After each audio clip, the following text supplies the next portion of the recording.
السلام علیکم ورحمۃ اللہ وبرکاتہ، نحمدہ ونصلی علی رسولہ الکریم، اما بعد فاعوذ باللہ من الشیطان الرجیم، بسم اللہ الرحمن الرحیم، رب اشرح لی صدری ویسر لی امری واحلل عقدۃ من لسانی یفقہوا قولی۔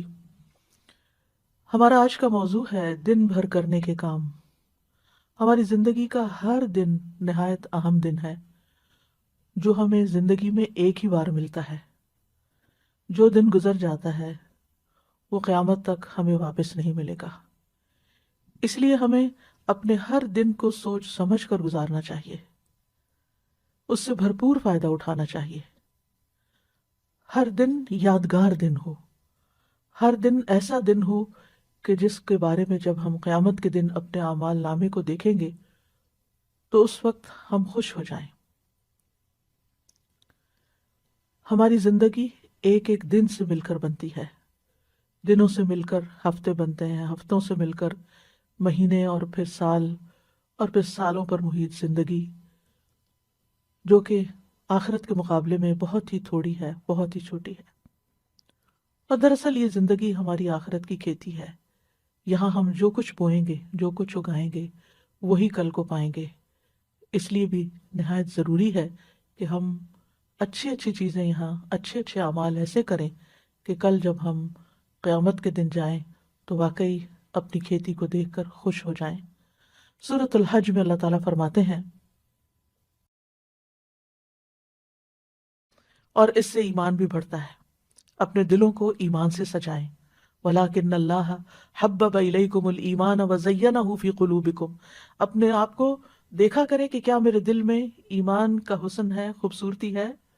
اور ایمان میں اضافے میں جو چیزیں مددگار ہوتی ہیں وہ ہیں اللہ تعالیٰ کی اطاعت اور پسند کے کام کرنا، امانت کی حفاظت کرنا، سچ بولنا، ایمان کے مزین ہونے کی دعا کرنا، ایمان گھٹانے والے کاموں سے بچنا، چاہے وہ زبان کے گناہ ہو یا ویسے گناہ ہو، اور ایمان والے ساتھی تلاش کرنا، نیک صحبت۔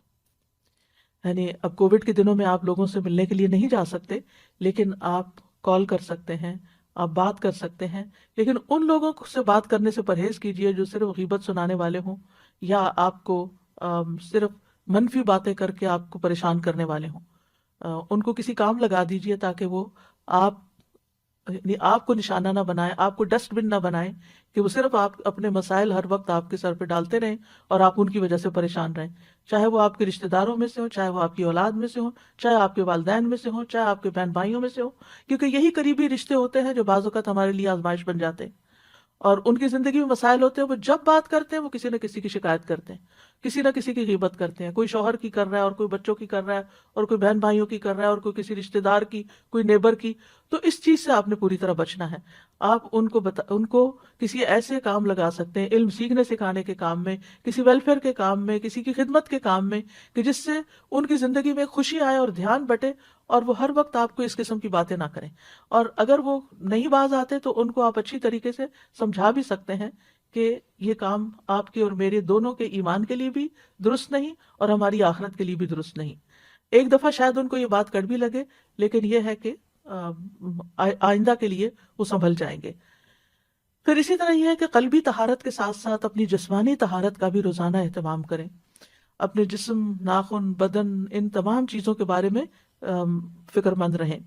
ابو ہریرہ کہتے ہیں 5 چیزیں فطری ہیں: ختنہ کرنا، زیر ناف بال صاف کرنا، بغل کے بال اکھاڑنا، ناخن تراشنا، مونچھیں کتروانا۔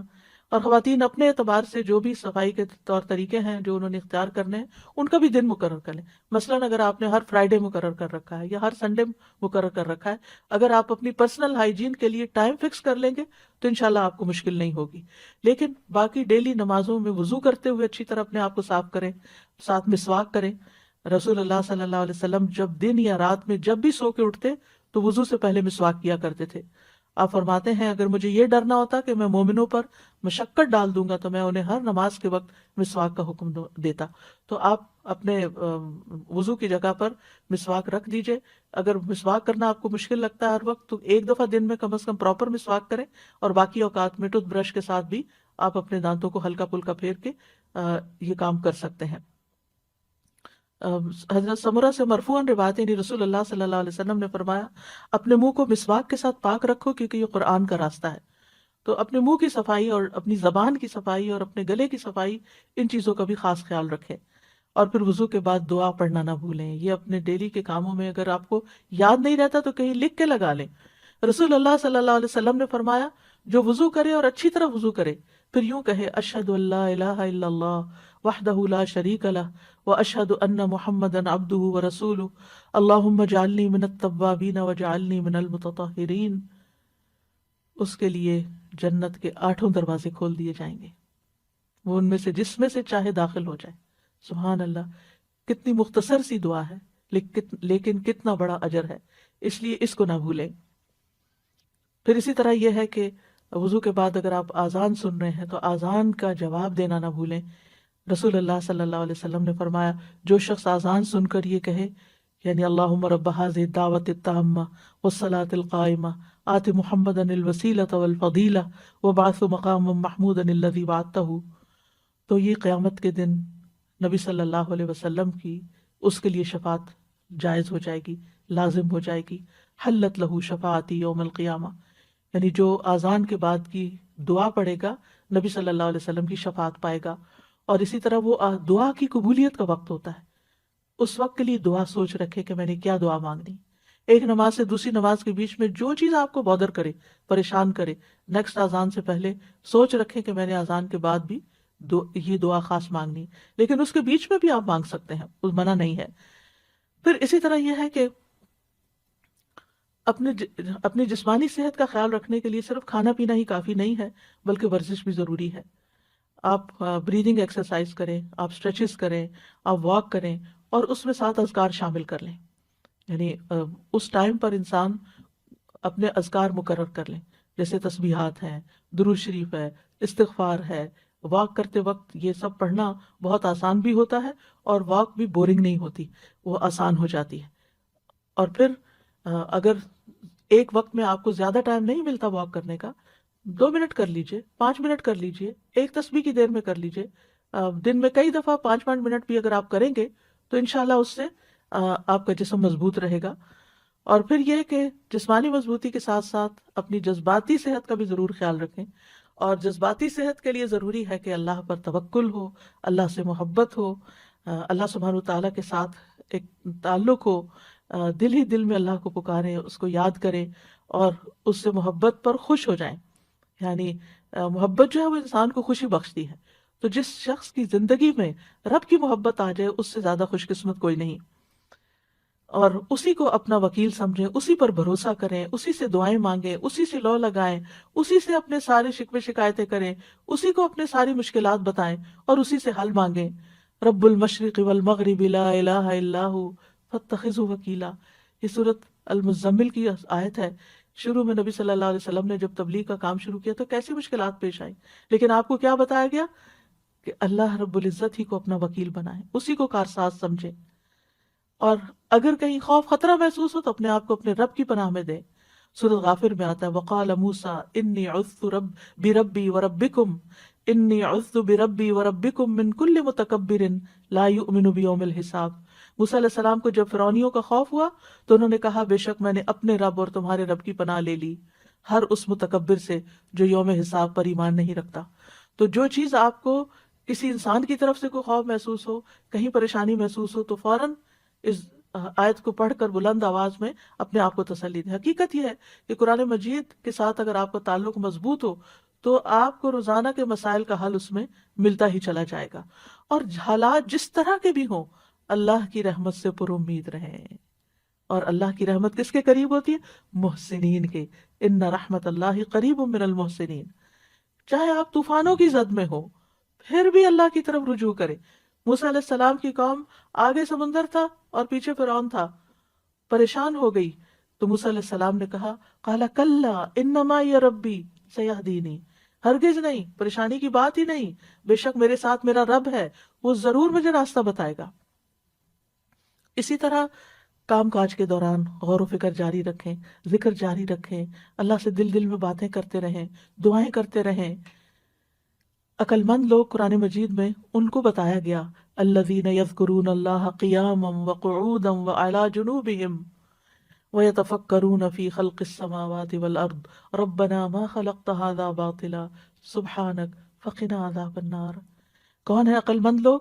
وہ جو کھڑے بیٹھے اور لیٹے اللہ کو یاد کرتے رہتے ہیں اور آسمانوں اور زمین کی پیدائش میں غور و فکر کرتے ہیں اے ہمارے رب، اور کہتے ہیں اے ہمارے رب تو نے یہ سب کچھ بے مقصد پیدا نہیں کیا، تو پاک ہے، ہمیں آگ کے عذاب سے بچا۔ اور خاص طور پر جب آپ کچن میں کام کر رہے ہوں، کوکنگ کر رہے ہوں، اس وقت روزانہ کوشش کریں کہ آگ کے عذاب سے پناہ کی دعا کریں، کیونکہ وہاں آگ قریب ہوتی ہے تو انسان کے پھر دل سے دعا نکلتی ہے، یعنی اس سے بہتر موقع کوئی نہیں ہوتا کہ جب انسان آگ سے بچنے کی دعا کرے۔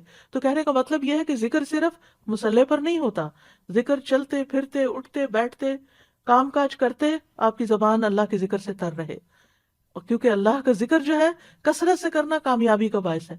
سورۃ انفال میں آتا ہے وَاذْكُرُوا اللَّهَ كَثِيرًا لَعَلَّكُمْ تُفْلِحُونَ، اور اللہ کو بہت زیادہ یاد کرو تاکہ تم فلاح پاؤ۔ الا بذکر اللہ تطمئن القلوب، سن لو اللہ کی یاد سے دل اطمینان پاتے ہیں۔ اور سب سے افضل ذکر کیا ہے؟ لا الہ الا اللہ، خصوصاً جب دل گھبرائے تو کثرت سے پڑھے لا الہ الا اللہ۔ اس کا یہ مطلب نہیں کہ صرف ایک تسبیح کر کے رکھ دیں، اٹھتے بیٹھتے بھی لا الہ الا اللہ، اللہ اکبر، الحمدللہ، اللہ تیرا شکر ہے، سبحان اللہ، استغفر اللہ، یہ زبان پہ جاری ہوتے رہنے چاہیے تاکہ جب موت کا وقت آئے تو ذکر کرنے میں، لا الہ الا اللہ پڑھنے میں کوئی مشکل نہ ہو۔ پھر اسی طرح لا حول ولا قوت الا باللہ، رسول اللہ صلی اللہ علیہ وسلم نے حضرت ابو ہریرہ سے فرمایا لا حول ولا قوت الا باللہ زیادہ پڑھا کرو، یہ جنت کے خزانوں میں سے ایک خزانہ ہے، یعنی جنت میں اگر آپ کو خزانے چاہیے تو لا حول کی کثرت کر دیں۔ کثرت سے توبہ استغفار بھی کرنی چاہیے، کیونکہ استغفار سے رحمت کے دروازے کھلتے ہیں، دنیا کی ساری مشکلات حل ہوتی ہیں۔ اور پھر مسلسل استغفار گناہوں کو مٹاتا ہے، رزق کو کھینچ لاتا ہے، اولاد میں خیر و بھلائی ہوتی ہے، اور اللہ تعالیٰ دنیا کی نعمتیں بھی کثرت سے دیتے ہیں، جیسے کہ سورۃ نوح میں آتا ہے کہ آسمان سے بارشیں بھی برسیں گی، مال اور بیٹوں سے بھی تمہاری مدد ہوگی، اور اگر مال میں کمی ہے یا بیٹوں کی طرف سے پریشانی ہے تو وہ بھی اللہ تعالیٰ دور کرے گا، اور تمہیں باغات عطا کرے گا، تمہارے لیے نہریں جاری کر دے گا۔ پھر یہ ہے کہ دن بھر کے کاموں کو آپ آرگنائز کر کے کریں، یعنی اپنے آپ کو جتنا آپ ڈسپلن کریں گے اتنا ہی آپ کا دن زیادہ پروڈکٹیو ہوگا۔ وقت کا بہتر سے بہتر استعمال کریں۔ رسول اللہ صلی اللہ علیہ وسلم نے فرمایا دو نعمتیں ایسی ہیں جن کے بارے میں اکثر لوگ خسارے میں ہیں، ایک تندرستی اور دوسرے فراغت۔ بہت سے لوگ بہت سی چیزیں سوچتے ہیں لیکن کر نہیں پاتے، اور جب کرنے لگتے ہیں تو تھوڑی دیر میں دھیان ادھر ادھر ہو جاتا ہے اور پھر ہر چیز بکھر جاتی ہے، اینڈ آف دا ڈے انسان کہتا ہے میں نے تو کچھ کیا ہی نہیں، اور پریشانی پر پریشانی بڑھتی چلی جاتی ہے۔ اور چونکہ ہر انسان کی زندگی میں کوئی نہ کوئی امتحان ہوتا ہے، پریشانی ہوتی ہے، تو بعض اوقات انسان اس پریشانی میں اتنا مغلوب ہو جاتا ہے کہ جو بھی اس نے اپنے کام سوچے ہوتے ہیں وہ سارے ایک طرف رکھ کے کوئی ذہنی تفریح کا سامان کر لیتا ہے۔ اور آج کل تو بہت بڑا فتنہ ہے کہ موبائل ہمارے ہاتھ میں ہے، کوئی ڈرامہ لگا لیتا ہے اور کوئی گانا سننا شروع کر دیتا ہے، اور کوئی کسی طرح کی بھی ویڈیو دیکھ کے ایک کے بعد ایک شروع ہو جاتی ہیں، اور اس طرح جو کرنے کے کام ہے وہ سارے دھرے کے دھرے رہ جاتے ہیں۔ تو اس چیز کے بارے میں آپ نے بہت کانشیس ہونا ہے، کیونکہ انسان اگر ان چیزوں میں پڑا رہے تو چھوٹی چھوٹی پریشانیاں اس کو ڈسٹریکٹ کر سکتی ہیں، اور چھوٹی چھوٹی خوشیوں کا حصول اس کو ڈسٹریکٹ کر سکتا ہے، تو پھر انسان کا ایک دن بھی ضائع ہوا تو سمجھے اس نے بہت بڑا نقصان کیا۔ اور یہ کہانی سبھی کی ہے کسی نہ کسی طرح، اس لیے کارآمد اور نتیجہ خیز دن گزارنے کے لیے ضروری ہے نمبر 1، اپنے پورے دن میں جو کام آپ بے مقصد کرتے ہیں ان پہ غور کریں، ان کی لسٹ بنائیں کہ کون سے کام فضول کے کام ہیں جن کے بغیر بھی گزارا ہو سکتا ہے یا اس سے بہتر کام بھی ہیں، تو اپنے وقت کو گھٹیا کاموں میں نہیں گزاریں، بہتر کاموں میں گزاریں۔ دوسرا یہ کہ اپنے سارے دن کے کاموں کے نتائج بھی دیکھیں کہ اس کا رزلٹ کیا ہے، آؤٹ کم کیا ہے، میں نے جو اس چیز پہ اتنا وقت لگا دیا تو میں نے کیا کمایا، کیا حاصل کیا۔ بعض اوقات ہم ایسے ہی کوئی لغو سی چیز دیکھنا شروع کر دیتے ہیں اور کہتے ہیں اس میں بھی لرننگ ہے، اینڈ میں پوچھے کیا لرن کیا، کیا سیکھا، کیونکہ بہت وقت صرف ایک نفس کی خواہش ہوتی ہے جس کے پیچھے انسان چل رہا ہوتا ہے۔ پھر یہ ہے کہ اب نمبر 3 اپنے مقصد پر نظر رکھیں کہ میرا کسی بھی کام کے کرنے کے پیچھے مقصد کیا ہے، یہ کام میں کیوں کر رہا ہوں. کوئی بھی مصروفیت آپ نے جو استعمال یعنی اختیار کی ہے یا شروع کی ہے، اور اس مقصد کے راستے میں جو چیز رکاوٹ ہے اس رکاوٹ کو پہلے دور کریں، ورنہ آپ منزل پہ نہیں پہنچ سکتے. پھر اسی طرح یہ کہ اہم اور ضروری، چوتھی چیز یہ کہ اپنے اہم اور ضروری کاموں کو متعین کریں. یہ چیزیں میری زندگی میں بہت امپورٹنٹ ہیں جنہیں میں نے کرنا ہے، اور ان کو لکھ لیں باقاعدہ. یعنی اہم ترین کاموں کو، یعنی اپنی پرائرٹی لسٹ بنائیں، اہم ترین کاموں کو لکھ لیں. جو آپ کا ٹارگٹ ہے، جو گول آپ حاصل کرنا چاہتے ہیں، اس کے لیے کیا چیز مددگار ہوگی اس کو بھی ساتھ لکھ لیں. مثلا آپ نے ایک کام لکھا کہ مجھے یہ کام کرنا ہے، چاہے آپ لکھنے کا کوئی کام ہے یا پکانے کا ہے یا کوئی صدقہ خیرات کا یا ویلفیئر کا یا جس بھی طرح کا کوئی کام ہے، یا آپ کی ڈیوٹی سے ریلیٹڈ کوئی کام ہے. تو ویسے تو سارے کام بڑے اہم لگ رہے ہوتے ہیں، لیکن اہم ترین کاموں کو ٹاپ پرائرٹی پر رکھیں کہ یہ مجھے پہلے کرنا ہے، اور کس طرح کرنا ہے وہ بھی ساتھ پلان کریں. اور پھر یہ ہے کہ جب کام شروع کریں تو پانچویں چیز یہ ہے کہ اپنے مقصد کو حاصل کرنے کے لیے فوکسڈ رہیں. کیونکہ بہت سے لوگ سب کچھ کر لیتے ہیں لیکن جب کام شروع کرتے ہیں تو اس پہ فوکس نہیں کرتے، لہٰذا کام ختم نہیں ہوتا. رکاوٹ آتی ہے تو اس کو دور کریں، سولوشن نکالیں، حل نکالیں. اور اگر ایک طریقے سے آپ کا ٹارگٹ حاصل نہیں ہوا تو کوئی دوسرا طریقہ اختیار کریں. امید کے ساتھ کام کریں، مایوس نہ ہو، کیونکہ یہ نہیں ہوتا کہ جو چیز ہم سوچیں وہ ویسے ہی ہو بھی جائے. بعض اوقات ہو جاتی ہے اور بعض اوقات نہیں بھی ہوتی. اور چھٹی بات یہ ہے کہ سستی سے بچیں اور کاموں کو لٹکائیں نہیں، اچھا بعد میں صحیح، اچھا کل صحیح، اچھا صبح صحیح. اور ساتویں بات یہ کہ جب روٹین نہیں ہوتی تو پھر بہت سے کام چھوٹ جاتے ہیں. اپنی ڈیلی روٹین سیٹ کریں. آپ سمجھیں کہ آپ کے دن کے 24 گھنٹے آپ کے پاس 24 باکسز ہیں. آپ دیکھیں کہ آپ نے ہر گھنٹے میں اس باکس کے اندر کیا ڈالا ہے. کوئی فائدے کی چیز ڈالی یا کوئی بیکار سٹفنگ کی ہے یا کوئی کوڑا کرکٹ ڈال دیا. اور قیامت کے دن جب آپ جا کے وہ باکس کھولیں گے تو آپ کو پتہ چلے گا کہ یہ گھنٹہ بھی بیکار تھا اور یہ بھی اور یہ بھی، یہ میں نے کیوں کیا. اس وقت پھر پریشان ہونے کا فائدہ نہیں.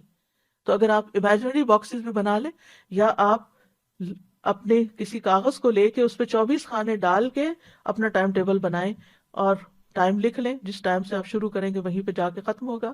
آپ شیٹ کے اوپر سارے خانے جو نیند کا ٹائم ہے اس کو آپ الگ کر لیں، اور باقی جو بیداری کے ٹائم ہے ان کو آپ لکیر لگا کے ہر گھنٹے کا کام لکھیں کہ اس گھنٹے میں مجھے کیا کرنا ہے.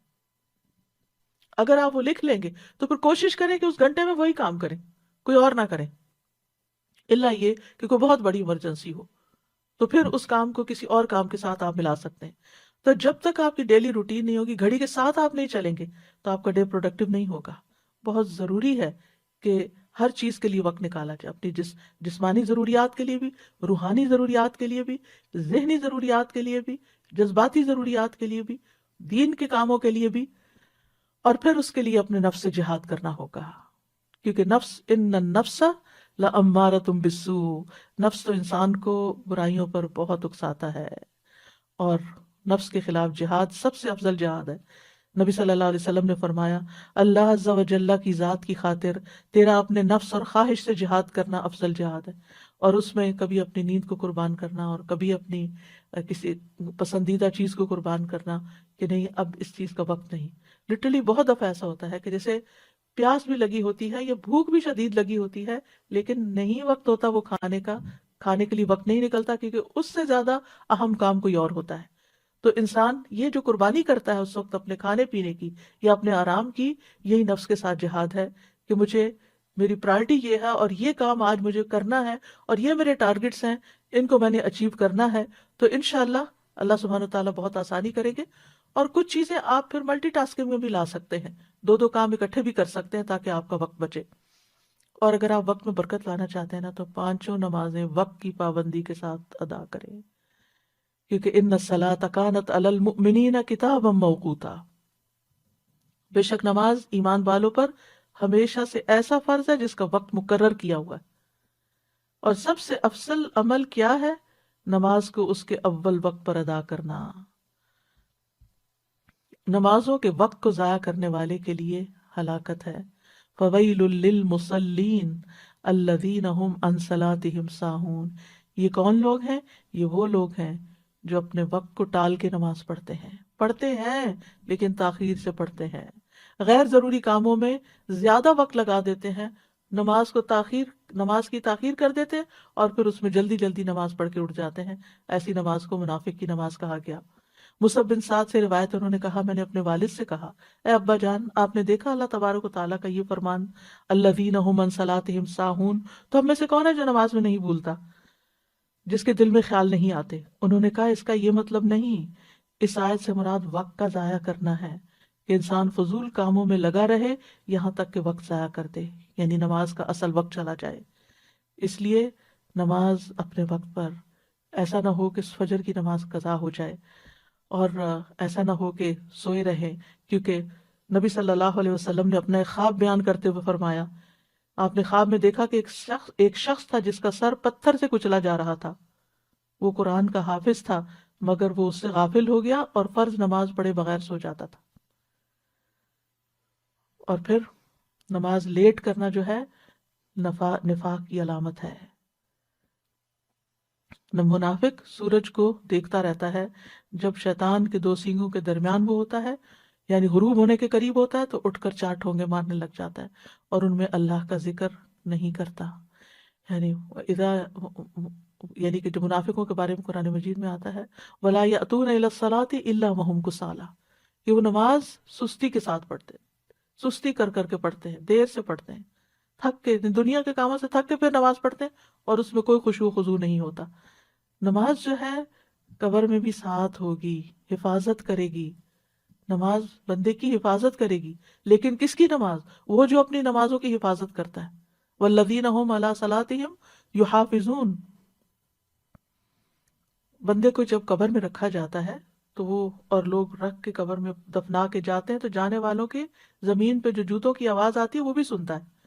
اگر وہ مومن ہوتا ہے تو نماز اس کے سر کی طرف آ جاتی ہے، روزہ دائیں طرف، زکوٰۃ بائیں طرف، دیگر نیک کام اس کے پاؤں کی طرف آ جاتے ہیں۔ تو جب سر کی طرف سے فرشتہ عذاب دینے کو آتا تو نماز اس کو روک دیتی ہے، اور اسی طرح باقی نیکیاں بھی۔ نماز کہتی ہے میری طرف سے آنے کا راستہ نہیں ہے۔ اس لیے کتنا ضروری ہے کہ ہم اس نماز کی حفاظت کریں، اور مرد خاص طور پر باجماعت نماز کی حفاظت کریں۔ اگر گھر میں دو مرد بھی ہیں اور مسجد بہت دور ہے کہ ہر وقت نہیں جا سکتے تو اکیلے اکیلے نماز پڑھنے کی بجائے جماعت سے پڑھیں، اور اگر گھر کی خواتین بھی ساتھ شامل ہونا چاہیں تو موسٹ ویلکم۔ اور اگر مسجد بھیج سکتے ہیں اور بچے چھوٹے ہیں، یعنی آپ خود تو نہیں جا سکتی لیکن ان کو مسجد لے جا بھی سکتی ہیں اگر آپ کے ہسبینڈ مصروف ہیں یا وہ اویلیبل نہیں ہے، تاکہ بچے مسجد کی عادت ڈالیں۔ اور پھر نماز کے وقت سے ذرا پہلے جائیں تاکہ نماز کی سنتیں ادا ہوں۔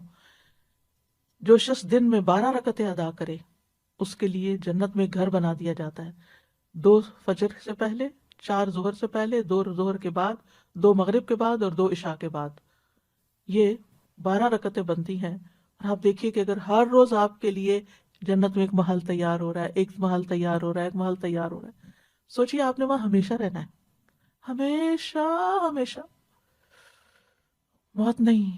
سوچیے کبھی دل پھٹنے کو آتا ہے جب انسان یہ سوچتا ہے۔ اور ہر روز ایک نئے محل میں، ہر روز ایک نئے محل میں، کیونکہ اس نے دنیا میں اتنے محلات ہر روز سنتیں پڑھ کے بنا لی ہے کہ ہر روز اس کے لیے ایک نئی نعمت ہے۔ یہ وہ چیزیں جن کی دنیا میں لوگ تمنا کرتے ہیں، لیکن دنیا میں یہ سب کچھ نہیں مل سکتا۔ دن کی 12 رکعتیں ادا کرنے میں زیادہ سے زیادہ کتنا ٹائم لگ جائے گا؟ آدھا گھنٹہ۔ 2 رکعتیں پڑھنے میں 4 منٹ لگتے ہیں، اور 12 کے 24 منٹ، 6 منٹ اوپر لگا لیں، آدھے گھنٹے کی بات ہے، لیکن کتنا بڑا سودا ہے آپ کا اور کتنا بڑا نفع۔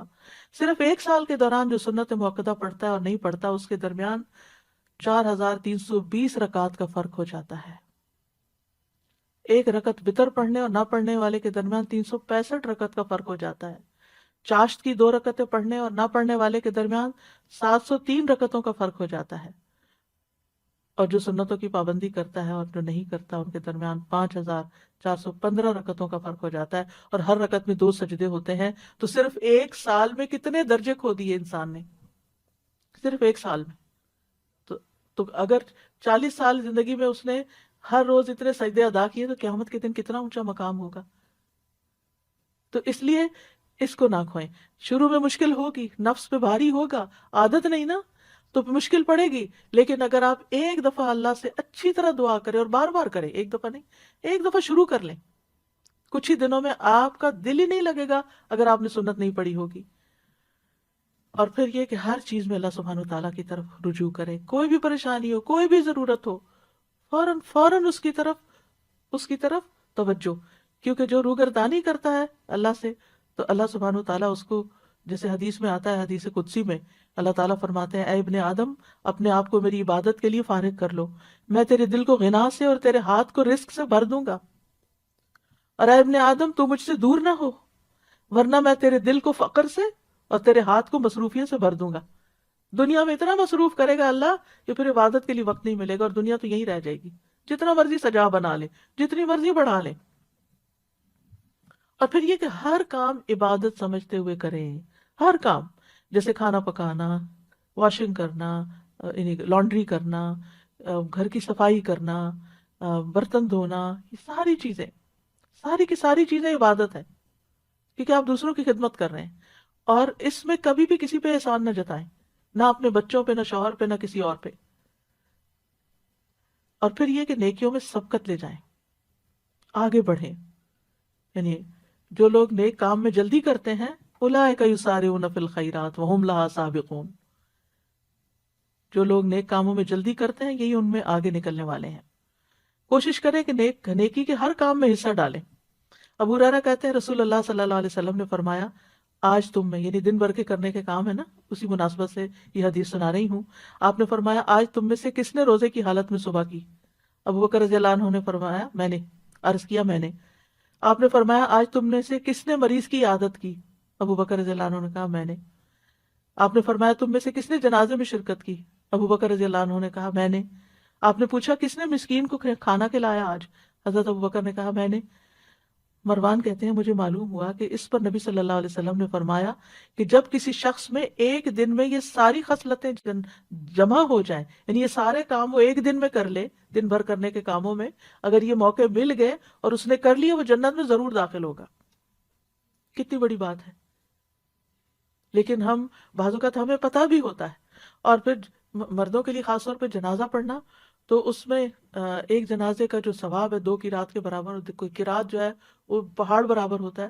تو جب ایک صحابی کو دیر سے یہ حدیث پتہ چلی تو وہ ہاتھ ملنے لگے، یعنی پچھتانے لگے کہ ہم نے اتنے قرات ضائع کر دیے، کتنے مواقع تھے۔ بہت سے لوگ حرم جاتے ہیں، وہاں جنازہ پڑھنے کا وقت بھی ہوتا ہے لیکن اس کو نکل پڑتے ہیں، تو وہ کتنے منٹ لگتے، چند اور منٹ، جو دعا یاد کر لے انسان اور بخشش کرتا رہے، اور جب دوسروں کے لیے آپ کریں گے تو کوئی آپ کے لیے بھی کرے گا۔ پھر یہ کہ نیکیوں کے کام کرنے کے ساتھ ساتھ گناہوں سے ضرور بچیں، یعنی نافرمانی کے کاموں سے بچیں، یہ بھی کرنے کا کام ہے۔ جہنم کے سامنے رکھے نا انسان تو گناہوں سے بچ سکتا ہے۔ جہنم کی حقیقت جب سمجھ آ جاتی ہے نا انسان کو، تو زندگی کا رخ بدل جاتا ہے، زندگی تبدیل ہو جاتی ہے۔ تو اس لیے اچھے کام بھی کریں لیکن ساتھ برائیوں سے بچیں بھی ضرور، یعنی ایسے کام نہ کریں کہ جس سے لوگوں کو اذیت ہو، دوسروں کو اریٹیٹ نہ کریں، نیگ نہ کریں، کوئی ایسا کام نہ کریں کہ جس سے دوسرا آپ سے بیزار ہونے لگے، جو، اور اس کے لیے کرائیٹیریا، جو اپنے لیے پسند نہیں وہ دوسرے کے لیے بھی نہ کریں۔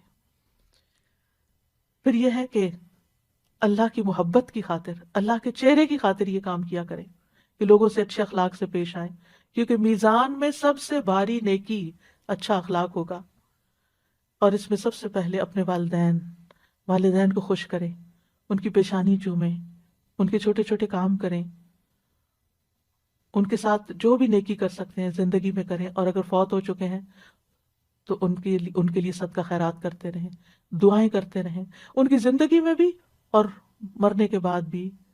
رب ارحمہما کما ربیانی صغیرا، رب ارحمہما کما ربیانی صغیرا، اے میرے رب ان پہ رحم فرما جیسے انہوں نے مجھے بچپن میں شفقت سے پالا تھا۔ سب کے لیے خیر کا باعث بنے، خصوصاً گھر والوں کے لیے، اور اس خیر میں صرف ان کی دنیا بنانا ہی نہیں ہے، ان کی آخرت کی بھی فکر کریں۔ یعنی بعض اوقات ہم لوگ خود دین کی طرف آ جاتے ہیں لیکن گھر والوں کو بھول جاتے ہیں۔ پھر اسی طرح یہ ہے کہ کسی کے سوال سے تنگ نہ ہو، چاہے بچے ہی کوئی چیز مانگ رہے ہیں یا ویسے کوئی سوال پوچھ رہے ہیں، آپ سے پوچھے جا رہے ہیں تو پریشان نہ ہو، یا کوئی اور آپ سے مسئلہ پوچھ لیتا ہے تو ڈانٹے نہیں، وَأَمَّا السَّائِلَ فَلَا تَنْهَرْ، کیونکہ بعض اوقات یہ ہوتا ہے جو والدین بزرگ گھر میں ہو وہ ایک ہی بات بار بار پوچھتے ہیں، یا آپ کے ہسبینڈ ایک ہی چیز روز پوچھنے شروع ہو جاتے ہیں، تو اس پر آپ کو غصہ آ جاتا ہے کہ کل بھی بتایا تھا پھر آج وہی بات پوچھ رہے ہیں، آپ تو اس لیے بہتر یہ ہے کہ اس وقت اپنے آپ کو کنٹرول کر لیں، اور یا جواباً سوال کر دیں کہ آپ کا کیا خیال ہے، آپ ذرا سوچیں، ذہن پہ زور ڈالیں، کیونکہ بعض اوقات وہ صرف بات بڑھانے کے لیے آپ سے وہی بات پوچھ لیتے ہیں جو پہلے بھی پوچھی ہوتی ہے. تو سوال سے تنگ نہیں ہونا. بچہ کچھ مانگ رہا ہے تو تنگ نہیں ہونا، شٹ اپ کال نہیں دینی کہ چپ ہو جاؤ تو میرا سر کھا گئے ہو، میں فارغ ہو کے دوں گی. نہیں، اپنا کام روک دیں، جا کے اس کی ضرورت پوری کر دیں اور پھر آگے بڑھیں. جہاں بھی بیٹھیں، جہاں بھی کھانے کی ٹیبل پہ بھی بیٹھیں، خیر پھیلانے والے ہوں، مبارک بن جائیں. کن مبارکن اینما کنتا، جہاں بھی ہو مبارک بنے. اور وہ کیسے؟ ابن قیم کہتے ہیں آدمی کی برکت یہ ہے کہ جہاں بھی مقیم ہو خیر کی تعلیم دے، اچھی بات زبان سے نکالے، اچھی بات کریں. اسی لیے نبی صلی اللہ علیہ وسلم کھانے میں نقص نہیں نکالتے تھے کہ وہ یعنی کہ ہو سکتا ہے آپ کو پسند نہ ہو لیکن دوسرے کو بھی آپ بدمزہ کر رہے ہیں کھانے کی شکایت کر کر کے. اور بچوں کی تربیت کے لیے کھانا کھانے کا وقت بہترین وقت ہے جب آپ ان کے ساتھ بیٹھ کر آپ ان کو کوئی اچھی بات بتا سکتے ہیں، لیکن اللہ کی خاطر اس وقت ان کی کھچائی نہ شروع کر دیں کہ دن بھر کے بعد اب ہاتھ آئے ہیں. بہت سے لوگ کھانے کی میز پہ بیٹھ کے ان کا حساب کتاب شروع کر دیتے ہیں اور ان کی سارے دن کی جو کام کاج ہے ان کی محاسبہ شروع کر دیتے ہیں، اور اس طرح سارے گھر والوں کا کھانا جو ہے وہ بدمزہ کر دیتے ہیں. اس سے بھی بچنا چاہیے. پھر پڑوسیوں کی خبر گیری کریں، ان کے کھانے پینے کا خیال رکھنا. نبی صلی اللہ علیہ وسلم نے فرمایا اے ابو ذر، جب تم سالن پکاؤ تو شوربہ زیادہ کر لو، پڑوسی کی خبر گیری کرو. یعنی کسی بھی طرح اپنے اپنے کلچر کے مطابق آپ پڑوسی کا، اپنے دوستوں کا خیال رکھ سکتے ہیں. مریض کی عیادت اگر جا نہ سکیں، جیسے کووڈ پیشنٹس کا آپ وزٹ نہیں کر سکتے، فون پر عیادت کر لیں، میسج کر لیں، کیونکہ یہ بھی نیکی کے کاموں میں سے ایک ہے اور آج کل یہ نیکی کمانے کا بہت موقع ہے. پھر سلام کو گھر میں بھی عام کریں، باہر بھی اور گھر میں. یعنی میک شور کہ صبح اٹھتے ہی گھر والوں کو سلام کریں، بچوں کو سلام کریں، بچے آپ کو سلام کریں. مرد گھر سے باہر گئے نماز پڑھنے کے لیے، واپس آئے سلام کریں. اگر وہ نہ کریں تو آپ سلام کریں اور حال بھی ضرور پوچھیں، کیا حال ہے آپ کا، کیسی رات گزری. بس اتنا سا جملہ ان کا دل بڑھا دے گا، اس سے محبتوں میں اضافہ ہوتا ہے. اور سلام کرنا بخشش کا باعث ہے. رسول اللہ صلی اللہ علیہ وسلم نے فرمایا بے شک بخشش کو لازم کرنے والے امور سلام کو عام کرنا اور اچھی طرح گفتگو کرنا ہے. یعنی آپ سلام کر رہے ہیں، سلامتی کی دعا دے رہے ہیں، گھر والے سلامت ہوں گے تو آپ کے بھی دل سکون میں ہوگا، اور ساتھ آپ کی اپنی بخشش ہو رہی ہے. کر سلام رہے ہیں اور آپ کے گناہ معاف ہو رہے ہیں. آتے جاتے چلتے پھرتے گھر میں سلام کرتے رہیں.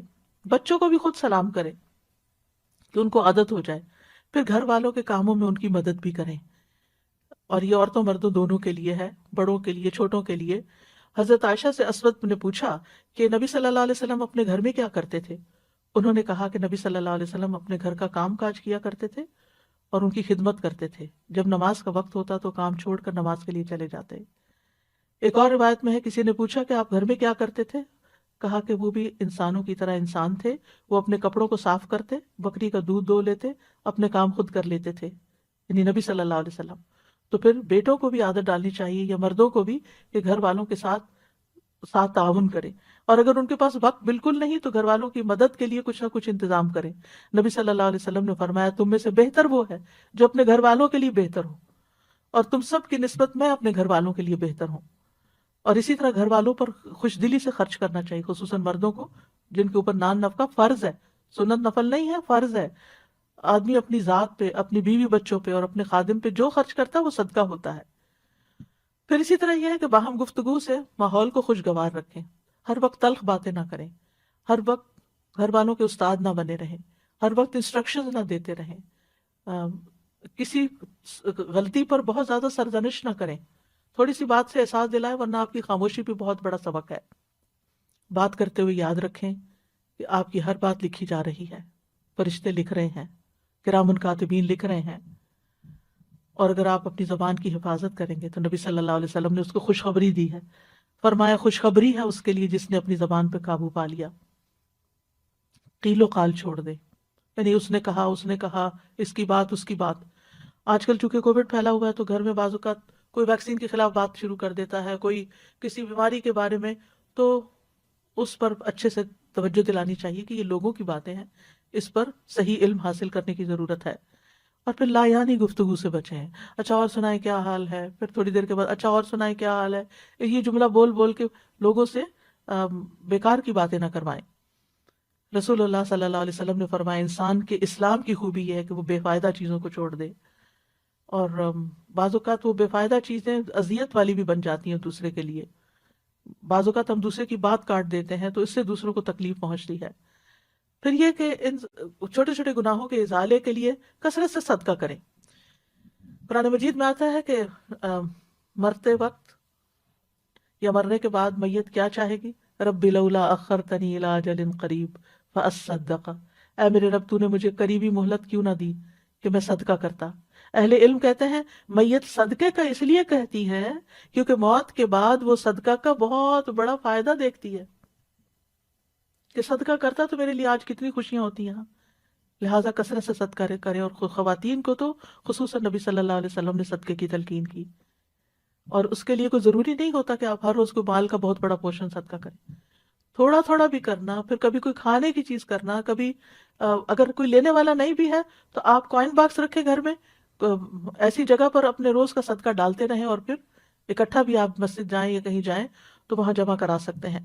پھر خاص طور پر فقراء اور مساکین جو آپ کے اپنے خاندان میں ہیں یا آپ کے جان پہچان کے لوگوں میں ہیں، ان کے بارے میں فکر مند ہو اور اکٹھا کر کے ان کو بھی آپ بھیج سکتے ہیں۔ رسول اللہ صلی اللہ علیہ وسلم نے فرمایا مسلمان کا وہ مال کتنا عمدہ ہے جس میں سے کسی مسکین، یتیم اور مسافر کو دیا جائے۔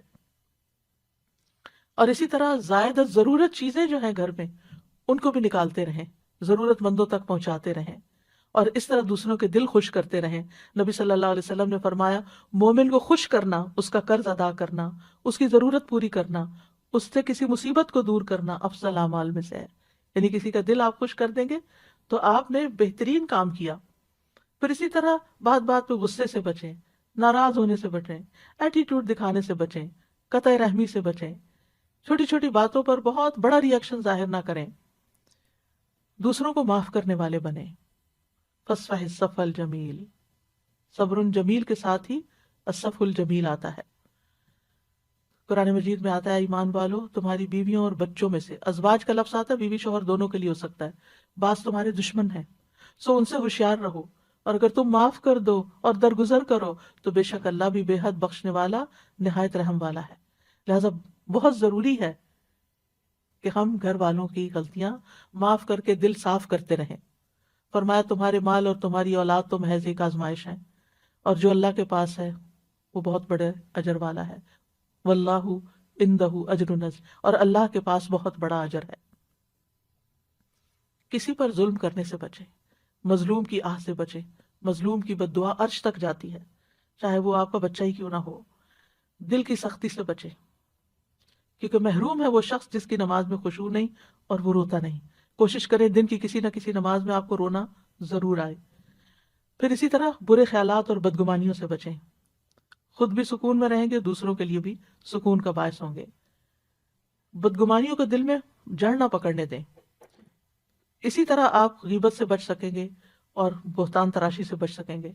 مشکل آ جائے تو صبر اور نماز سے مدد مانگیں۔ انبیاء کا طریقہ یہ تھا کہ جب کوئی پریشانی آتی فوراً نماز کی طرف لپکتے تھے۔ پریشانی اور غم میں لا الہ الا اللہ پڑھے، یہ عرش تک جانے والا کلمہ ہے۔ دعاؤں کو لازم کر لیں، اٹھتے بیٹھتے دل میں چھوٹی سی کوئی مشکل آ گئی نا فوراً دیر اینڈ دین دعا کریں، اور تنگی کے بعد آسانی کا انتظار کریں۔